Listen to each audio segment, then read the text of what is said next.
This is the assembly instruction for the Ikea section kitchen corner cabinet. And as you can tell, it's a big one, 80 pages in total.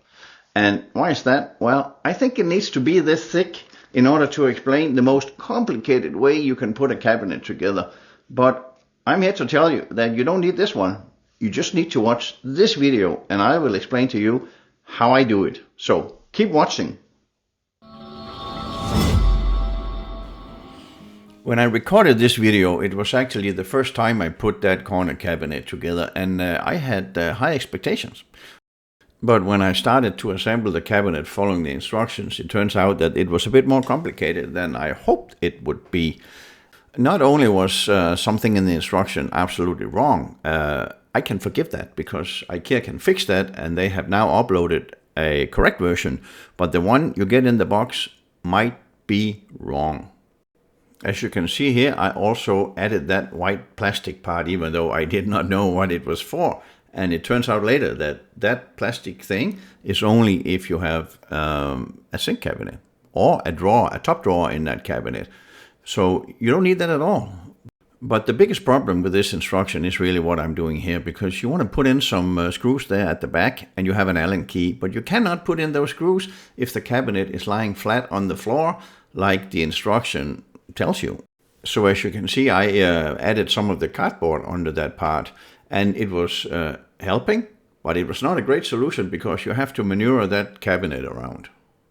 Now I'm getting to the point where I realized that one of those screws I put in the gable of the cabinet was sitting on the wrong part, because that's how it is shown in the instructions. So I have to shift it to the other side. So as you can imagine, I was struggling a bit with this cabinet, and it actually only became worse the further I get, especially when I got to the back of the cabinet. And so my first attempt to make this video was not really going well. That's why I decided I cannot use that, so I needed to find a better way to assemble this cabinet. Since the way Ikea suggests we assemble this cabinet is not working for me, maybe it's working for you, but it's definitely not working for me. So what do we do instead? Well, here is my take on that.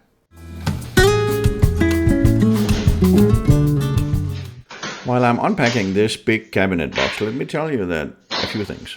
First and foremost, I always assemble the corner cabinet at the very end, because this big box is a great surface for assembling the rest of the cabinets. I put it on top of my workbench, as you see here, and then I have plenty of room to assemble all the other cabinets. So when they are done, I continue with the corner. And the corner cabinet we are assembling in this video is the one with the lazy Susan, or a shelf. But it's not the one where there is a drawer or the one you can use for a sink. But the difference between the two is really only how you put that top piece right in the middle there, whether it's sitting flat or it's sitting vertically. So you can see that in the instructions.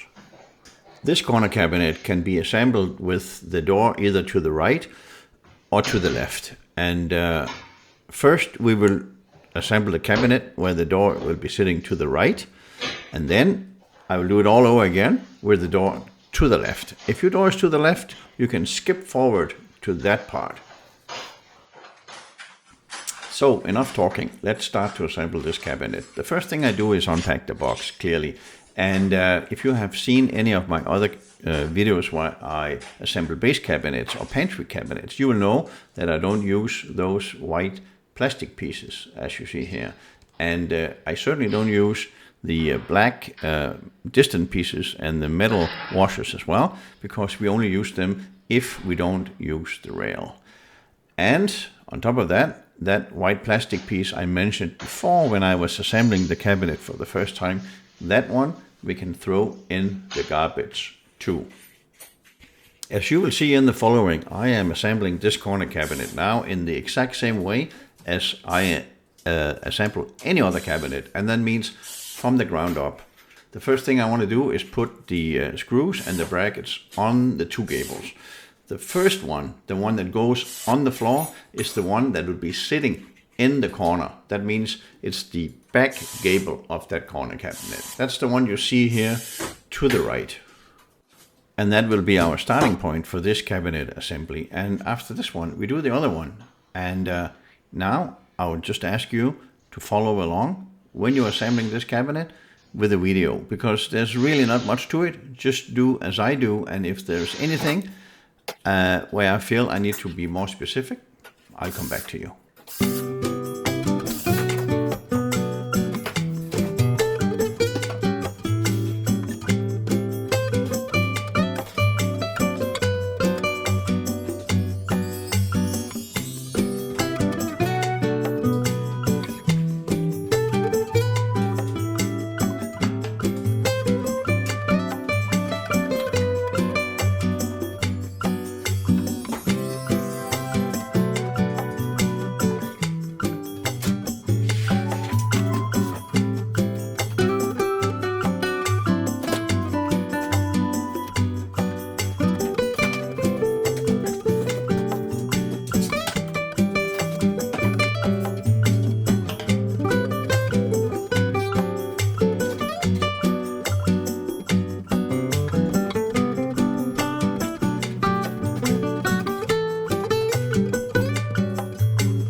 And that's it. The cabinet has been assembled and is ready to be hung on the wall. Before I start to level the cabinet, I lock it into the rail with those two gray clips, one in each corner. And then I use my spirit level just to get it fairly horizontal before I bring on the laser and adjust the whole cabinet. And I always start with this one in the corner because, as you can see, I'm sitting here, there is an opening to the next cabinet. Because if you put that cabinet in there where I'm sitting, you cannot reach that leg in the corner. And as you may know already, I put legs all over. So reach in and put all legs on this cabinet.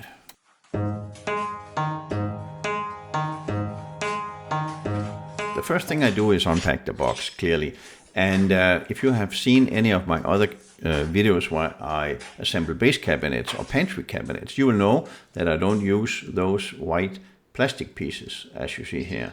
And I certainly don't use the black distant pieces and the metal washers as well, because we only use them if we don't use the rail. And on top of that, that white plastic piece I mentioned before when I was assembling the cabinet for the first time, that one we can throw in the garbage too. As you will see in the following, I am assembling this corner cabinet now in the exact same way as I assemble any other cabinet, and that means from the ground up. The first thing I want to do is put the screws and the brackets on the two gables. The first one, the one that goes on the floor, is the one that will be sitting in the corner. That means it's the back gable of that corner cabinet. That's the one you see here to the left. And that will be our starting point for this cabinet assembly. And after this one, we do the other one. And now I will just ask you to follow along when you are assembling this cabinet with the video, because there's really not much to it. Just do as I do, and if there's anything where I feel I need to be more specific, I'll come back to you.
And that's it. The cabinet has been assembled and is ready to be hung on the wall. Before I start to level the cabinet, I lock it into the rail with those two gray clips, one in each corner. And then I use my spirit level just to get it fairly horizontal before I bring on the laser and adjust the whole cabinet. And I always start with this one in the corner because, as you can see, I'm sitting here, there is an opening to the next cabinet.